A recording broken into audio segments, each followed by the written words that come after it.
AI is going to unlock this new Renaissance era for us, like us being able to take our ideas and pull them out of thin air. And a lot of people treat it like their therapist. Yeah, that's right. That's right.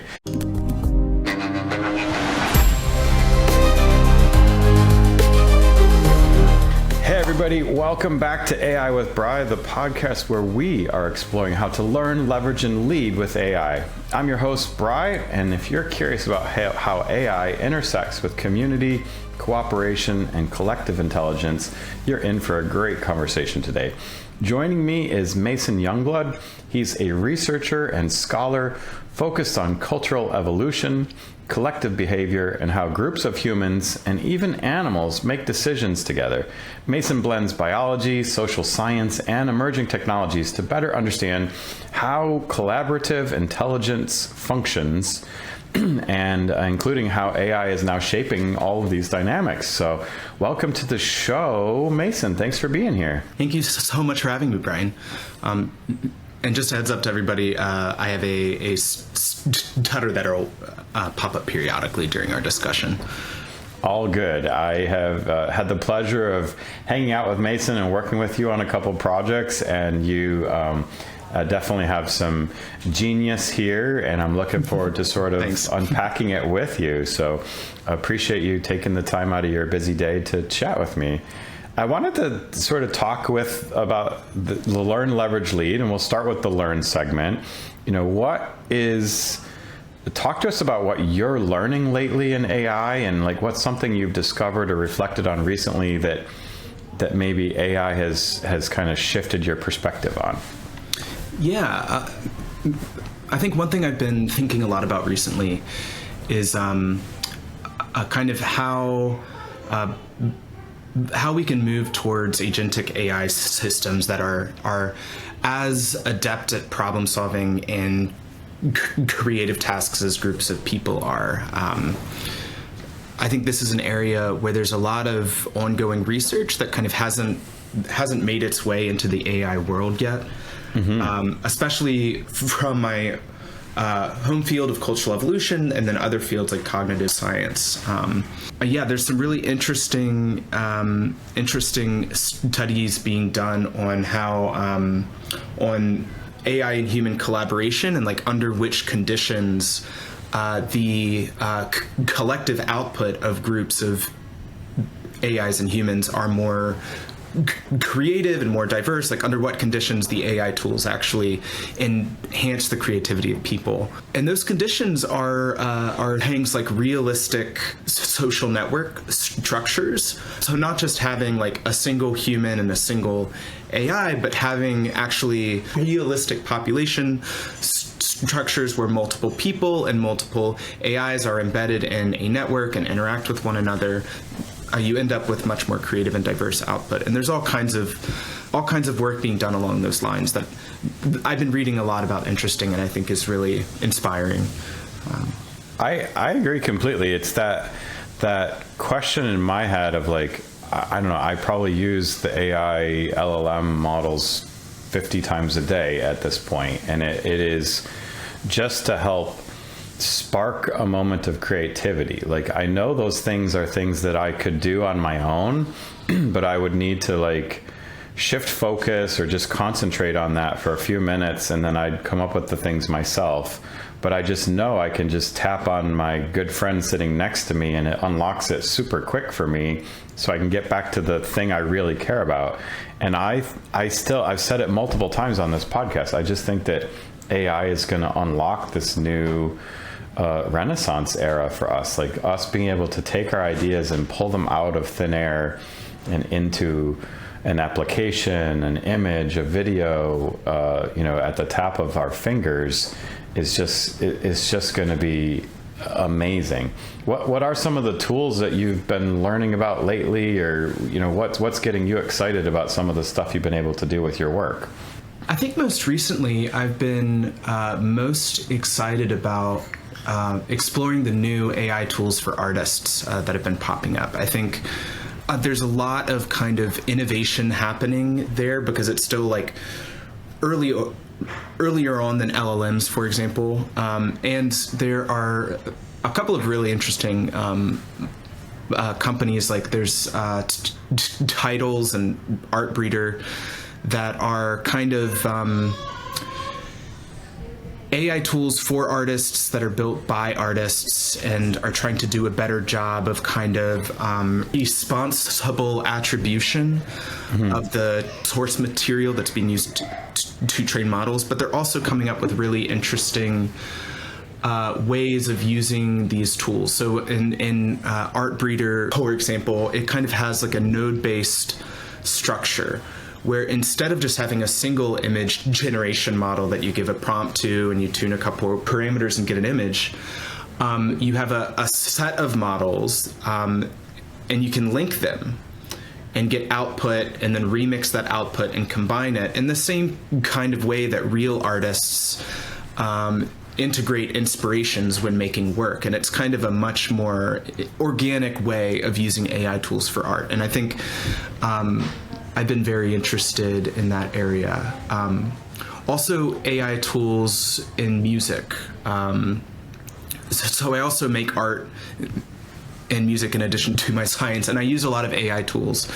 And then in the last year or so, there have been some incredible tools that have popped up in music. There's this company called Datamind Audio that is doing amazing dial transfer in music, like where you can sing into a microphone or play a guitar or play a piano and transform it into any set of output sounds that you provide. Like they have a bunch of presets, but I could go out and record a bunch of birds and then pop those sounds into this tool and then transform my voice in real time into that species song. And wow. It's just really incredible. I mean, those kinds of things weren't possible just a couple years ago. So yeah, I mean, I know I've definitely played with a couple of like remix tools, like take song A and song B and blend them together. And then definitely I've done a few AI generated music files for, you know, some non-commercial royalty free type AI generated music. But like the future, like I almost think we're just scratching the surface on the learning of what we can accomplish with this. Because I think like art and music is going to be, I don't know, it's everything's a remix. I'm sure you've seen that video, potentially everything's a remix. And like, I think the AI era is going to accelerate the remixes exponentially. I mean, social media already is exponentially accelerating remixes. We have a new meme popping up every day that goes viral. But, you know, I think the Bigfoot videos are the big thing right now. But the speed at which we can go is just incredible. But I think it goes back to just that creativity around, like, I don't think of myself as an artist in that lens, but I have all these ideas and I can pull them out with the AI, right? Like the AI is just helping me, I feel like, become a creative person. I also think, like, I'm curious what your thoughts are about this, is I think art, is going to blend into almost everything we do. Like I can imagine us walking up to the mall information signs and it being an art thing that not only it knows Brian's walking up to it and he's a male and looks like he's in his 40s and he probably wants to know how to get to the XYZ men's department store or something. Like the art will interact with you and be very, very personalized, right? Like, do you see that personalization lens? Yeah, I think so. I think I'm also, I see like incredible promise for AI in art, but I am extremely wary of it. I think like right now,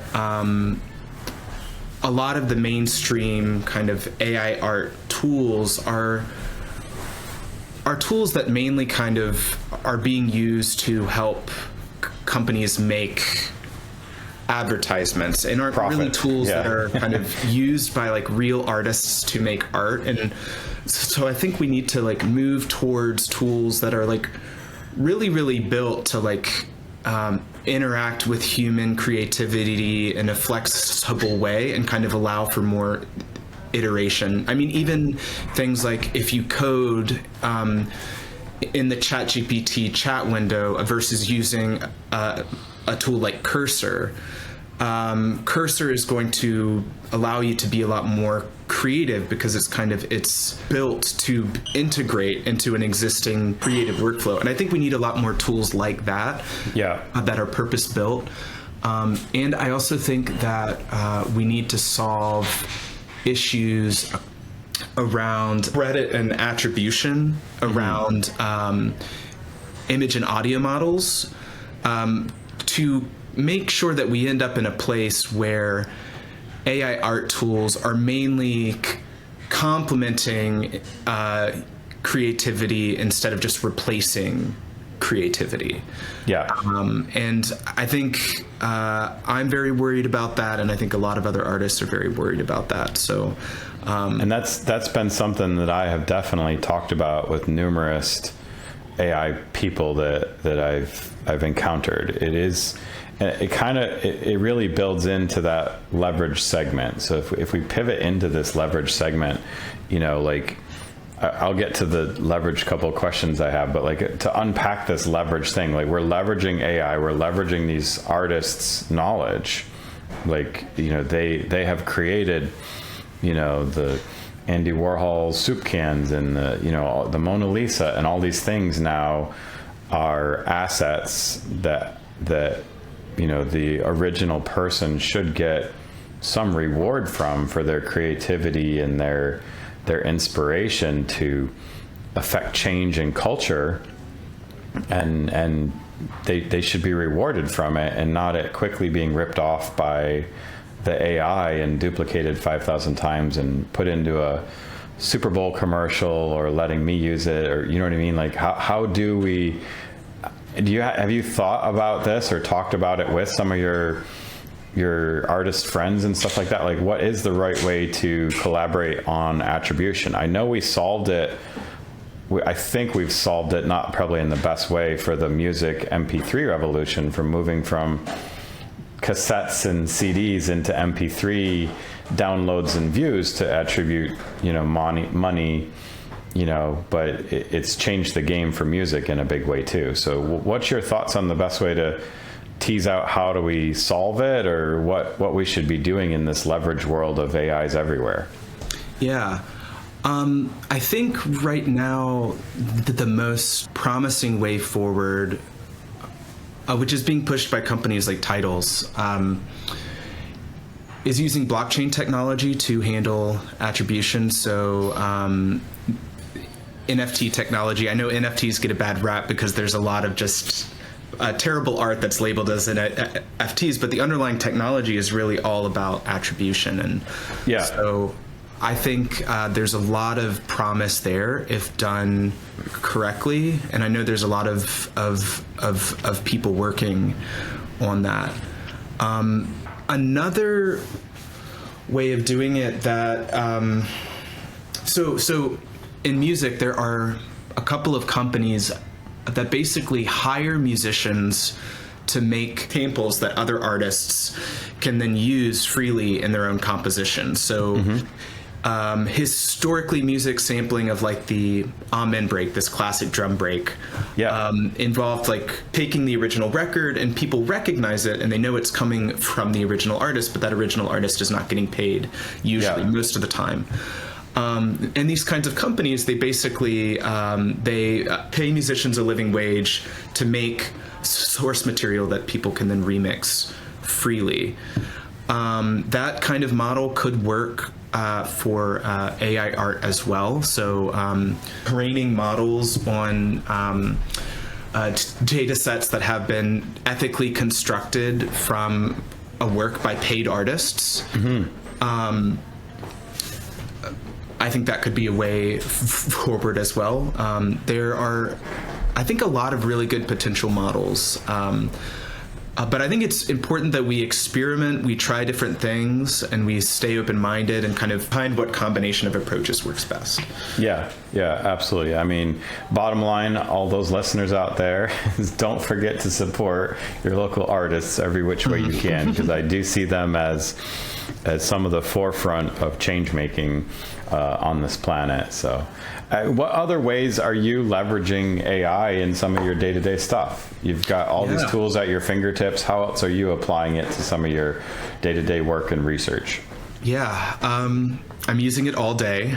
I use this platform called Sim Theory, which is like an aggregator that allows you to interact with all of the major models while keeping context. So if I'm doing a coding task and I'm not getting output I like from Claude, I can switch over to GPT-03 and keep the context of the full conversation. And the kinds of tasks I'm using it on, like a lot of academics, it's been very helpful for my programming. So I'm using it for coding tasks. And in my art practice, I do a lot of generative art, so a lot of code-based art.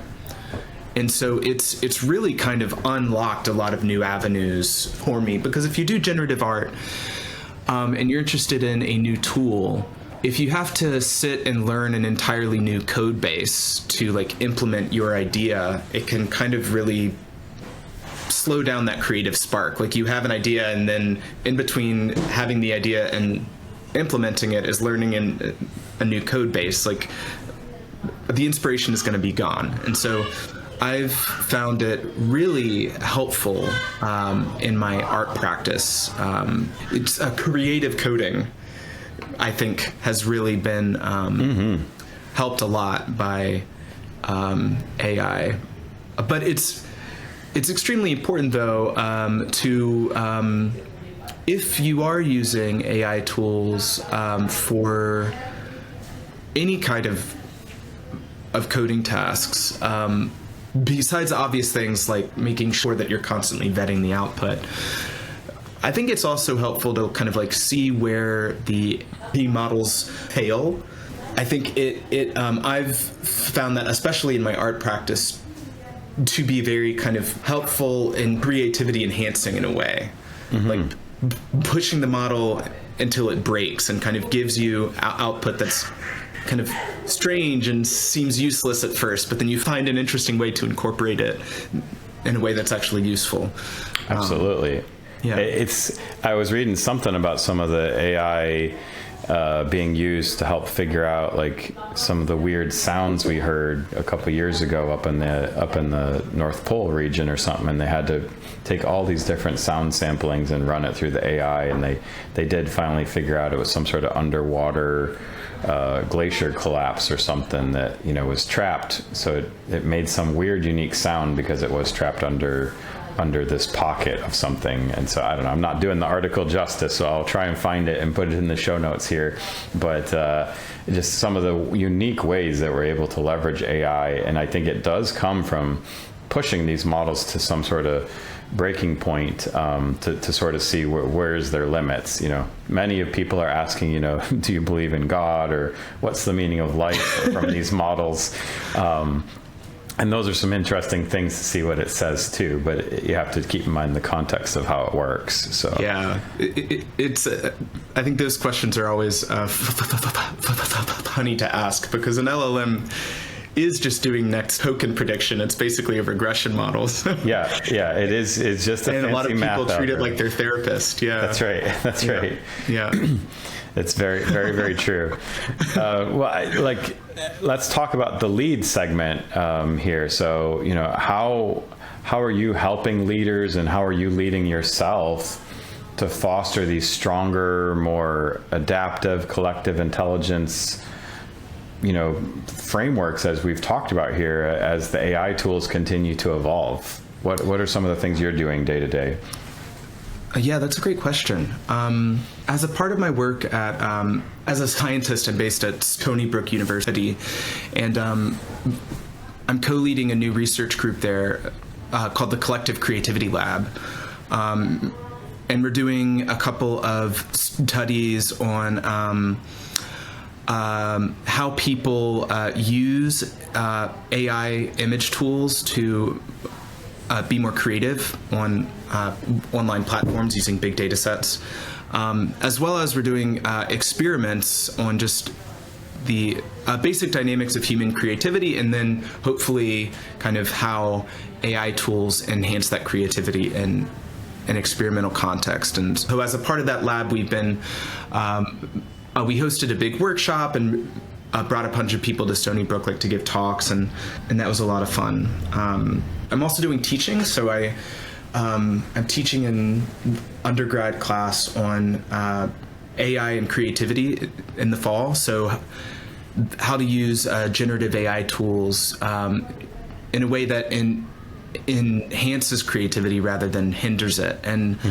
I'm really looking forward to that class. It's my first time teaching it, and I think that for undergrads who are kind of entering a world where generative AI will be a core part of their lives, but it's kind of in the academic setting viewed as analogous to cheating. I think like working with them to develop the skills to use them in ethical, responsible, interesting, creative ways will be a lot of fun. Yeah. I'm really looking forward to that. I'm in that age of old enough to know that there were certain papers I had to write out by hand versus type up and print, and the teachers thought I was cheating because I was printing the Word document or something like that. So there is this hesitation and flux of how do we adopt this into our life, right? Like I remember pre-cell phone, post-cell phone, pre-smartphone, post-smartphone. So all these inflection points that we have, and it is interesting because we do have to embrace and teach the younger generation how to detect the difference between real and fake, whether it's an NFT blockchain authentication vehicle, or that we've got to vet this against, historical papers to validate this is real. We're even some of the things that my kids say about Minecraft or other things are how are we helping them distinguish between reality versus imaginary? So it's so true. That sounds like such an interesting course. Do you have it fully fleshed out, or what is some of the structures or themes that you might be able to share with us? Yeah. I'm about halfway there, but one of the big projects in the first half of the course, the students will have to make some kind of artistic work without the use of AI. And in the second half, they will have to collaborate with an AI agent on iterating on and improving that artwork. So kind of like starting at a baseline of just making a thing, and then how can I use AI to enhance this thing? And it's so interesting because I don't feel like we have artificial general intelligence yet, and I think we're years away definitely from not. Super intelligence, because I do feel like it's like I have these younger kids right now, and it feels like I have the smartest 7-year-old that knows everything about everything I could possibly ever ask it, but I still can lead it to exactly where I want it to go, and it's not properly counterbalancing or thinking creatively and truly collaborating with me in the way that you and I could, and I know you and I have had a few whiteboarding sessions where we've been able to go back and forth and push back on the idea and challenge it and rethink it and then reach a consensus and then drive forward. And I think the AI is, unless you really properly play devil's advocate with me on everything I say, there's the balance between full collaboration, yes boss, versus no, here's the complete opposite view. How do you tone that dial in the model each time you have that chat is a really important function of how to get the right results out of the AI you're trying to deal with. Yeah. How to actually push it to produce a diversity of outputs that you can then choose from and iterate on. It's challenging. Yeah. Yeah. This has been an amazing deep dive. I hope you potentially come back, Mason, maybe in the later part of this year and tell us how the first semester went of your new class, and appreciate you laying out a few tips and tricks. I'd never heard of sim theory, and I'll make sure all the links that you mentioned are in our show notes and stuff. But it's been a very insightful and collaborative conversation here. So I know AI is not just about these algorithms, but it is trying to really amplify how we think and work and grow together as a community. So some great insights into this. Mason, how can people get in touch and learn more and connect with you? So you could just hop on my website. It's masonyoungblood.com. And it has my email, some of the projects I've been working on. You can check out my work there. Awesome. So check out masonyoungblood.com. And for those listening, don't forget to follow the show. Please leave us a quick review and share this episode with somebody outside your normal circle that might be interested and curious about some of the intelligence and AI stuff that we've been talking about on today's show. I'll put everything in the show notes. And until next time, everybody, please keep learning, keep leading. The future doesn't wait. This episode of AI with Bry was hosted and produced by me, Brian Denstedt. Produced with help from Nancy Velasquez and Kelly Lopez. Video by Leo Moralina. Sound AI generated. Find us on all platforms at AI with Bry and visit ai.bry.net for more. Learn, leverage, lead.